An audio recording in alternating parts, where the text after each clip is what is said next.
Ladies and gentlemen, 76ers Media Day is 1 week from today. Sixers basketball is almost here, and we're going to get Media Day and player photos in the uniform and player interviews and all that fun stuff 1 week from today. That's how close we are to the season. Do me a favor. If you, like I, are excited for this season because your expectations are so low, so that your frustration level can't possibly be as high as it was last season. If you're excited for at least that, hit the like button for me one time.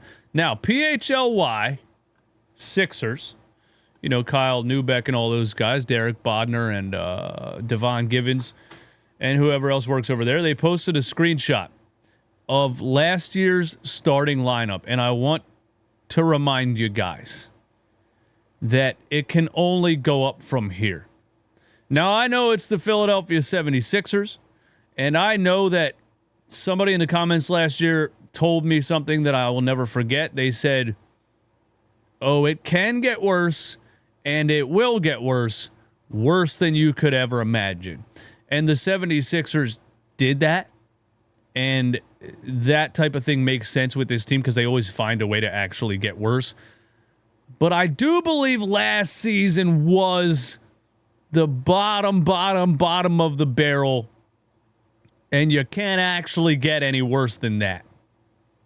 I mean, having 3 max contract players on the roster going into the season and ending up intentionally tanking by the end of it to keep your draft pick because you won 24 out of 82 games, that's bottom of the barrel. Now look at the starting lineup last season. Opening day lineup last season. Poor Tyrese Maxey. Poor Tyrese Maxey last season had to go out there game 1 with a starting lineup of KJ Martin, Eric Gordon, Kelly Oubre, and Andre Drummond. And people want to talk to me about Tyrese Maxey and how he can't lead a team and how he couldn't deliver any wins and how he couldn't. Oh, if he's a number 1 option. Oh, if he's a future star. Oh, if he's this, if he's that. Why'd they win 24 games last season? If he's this or he's that. Why couldn't he take the Sixers to the playoffs last season? Are you guys mentally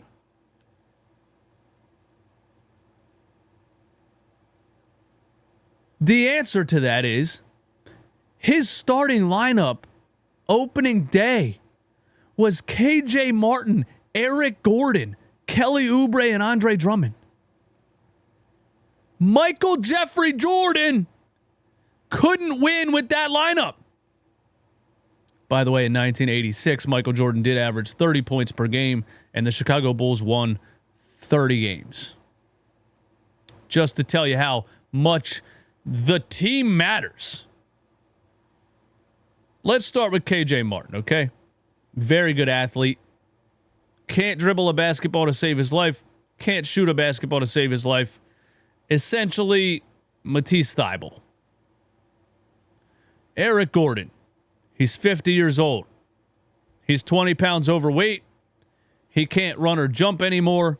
He can't defend my 10-year-old son. He can catch and shoot from distance sometimes. That's the Eric Gordon scouting report in 2024-25 or 26. He can catch and shoot from distance sometimes. That guy was starting on an NBA team last season. Kelly Oubre. Good hustle guy. Good size and athleticism. Plays with an incredible amount of energy and heart and resiliency. Can dribble a basketball at a decent level for an NBA player. Can create a shot in the mid-range here and there sometimes. But shoots 30% from distance. Is probably not a starting level NBA player at this point. Andre Drummond is a good rebounder. Can't dribble a basketball. Can't shoot a basketball. We had Nick Nurse running plays for this guy from the post. We had Nick Nurse putting Andre Drummond on the block and having players give him an entry pass to have an isolation post-up attempt. What NBA coach, what any coach on the planet would think that's a good idea for a guy that has no post moves? Bro, Andre Drummond has a Ben Simmons amount of post moves. 0. And we had Nick Nurse feeding this guy on the block so he could take a dribble, turn around, and throw a hook shot over the backboard. Are you kidding me? Not only that, Andre Drummond can't guard anybody. And so you had a layup line. And then who was he playing at center outside of Andre Drummond? Yabusele. Can't guard anybody. So I just wanted to let you guys know. This was the 76ers opening day lineup last season. And it is an absolutely horrendous lineup. It is not Tyrese Maxey's fault that they won 24 games. And this season has to be better, right? Right? 2026 has to be better than that. I'm optimistic because there's no possible way 2026 could be worse than that. Philly Voice Sixers survey before the start of the 25-26 season. It'll only take a few minutes to answer some questions about a wide variety of Sixers subjects from... Okay, let's answer the questions. Let's answer the questions. I would love to answer the questions. Adam Morrison. All right, man. Ask me the questions. Let's go. The beginning of 25-26. Blah, blah, blah, blah, blah. In just a few minutes, you can answer these questions and many more with a chance to provide your own bold prediction at the end. Click here. Let's do it. Here we go. Philly Voice Sixers off-season 25-26 season survey. Let's see. Were you pleased or frustrated that the Sixers brought back president of basketball operations Daryl Morey and head coach Nick? Oh, I really hope he shows me the percentages of the answers. I was frustrated that both of those guys are back, to be honest with you. How much did you pay attention to the Sixers in the final 2 months of the 24 season? Religiously, but honestly, only because this is a job for me at this point. How did you feel about the idea of the Sixers drafting VJ Edgecombe with the number 3 pick in the 2025 draft before and after it happened? I wanted them to draft Ace Bailey because I think he's a clear-cut higher prospect and higher potential to be an NBA superstar.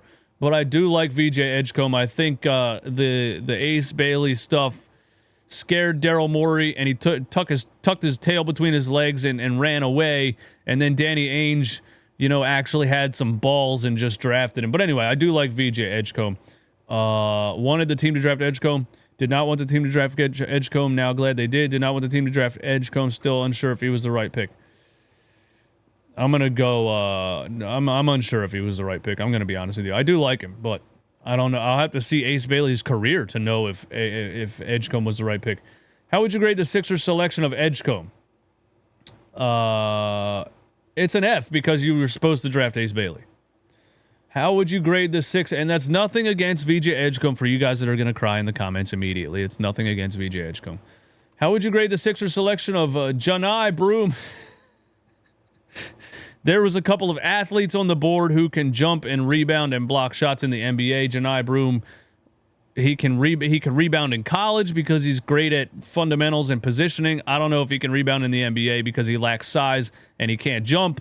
I have a hard time believing Janai Broome can defend any guard in the NBA on a switch or anything like that. I didn't like the Janai Broome selection. That's a F. How would you grade the Sixers signing of Trendon Watford? A+. A+. They need wings. They need shot creators. They need wing defenders. Trendon Watford is a wing defender who can also put the ball on the floor, can shoot the ball a little bit, can get to the bucket. I like Trendon Watford a lot. How would you grade the Sixers signing of Eric Gordon to a 1-year F? F-, dude. F-, minus, minus. F-, minus, minus. How did you like Kyle Lowry signing? F-, minus, minus.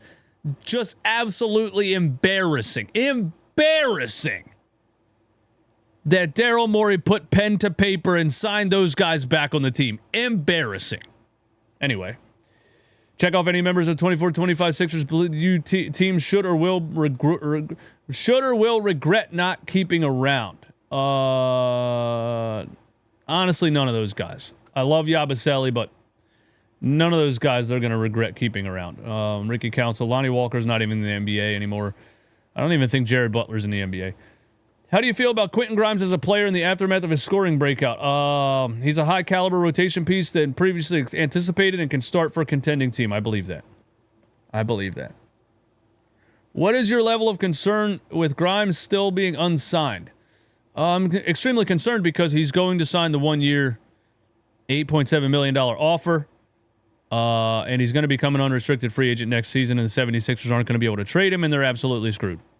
That's the truth on that. How has your opinion of Grimes changed as his restricted free agency has dragged along for months? I've become less invested in the idea of keeping Quentin Grimes because I don't think he wants to be here. That's my answer to that. Of the Sixers' 82 regular season games, how many will Joel Embiid play in?